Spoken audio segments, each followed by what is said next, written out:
Le groupe 6, composé des présidents des universités, des organisations et associations socioprofessionnelles, des présidents de conseils d'administration et directeurs généraux des entreprises publiques et parapubliques, des représentants des partis politiques, avait pour porte-parole le professeur Barthélémy Kochi, président de l'ASCAD, l'Académie des sciences, des arts, des cultures de l'Afrique et des diasporas africaines.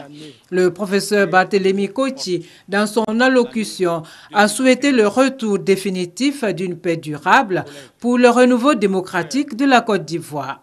Pour la nouvelle année qui est à nos portes, l'année 2015, mes collègues, frères et sœurs et moi, et par-delà eux, tout leur personnel, nous souhaitons tous une excellente santé.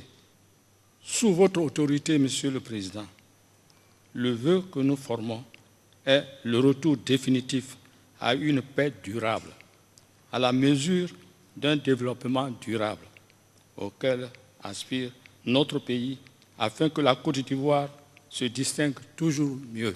Le président de la République, Alassane Ouattara, a pour sa part indiqué que la Côte d'Ivoire a repris sa marche vers le progrès avant d'inviter les Ivoiriens à tourner définitivement les pages douloureuses du passé récent pour construire un meilleur avenir pour les générations futures. La Côte d'Ivoire est une terre d'opportunités, mais nous devons travailler pour la mettre en valeur, pour la rehausser davantage. Donc je voudrais vous remercier pour votre soutien à nos actions.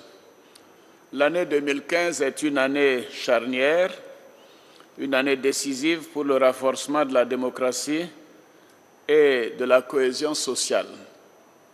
Je voudrais rassurer les uns et les autres et leur dire qu'en ma qualité de premier magistrat de notre pays, je suis le garant des institutions de la République et du bon fonctionnement de ces institutions. Je suis donc, en définitive, le garant de l'organisation d'élections et je dois veiller à ce que ces élections soient inclusives, démocratiques et apaisées. Je peux prendre l'engagement et vous le dire solennellement qu'elles le seront. Elles le seront dans l'ordre, dans la discipline et la paix.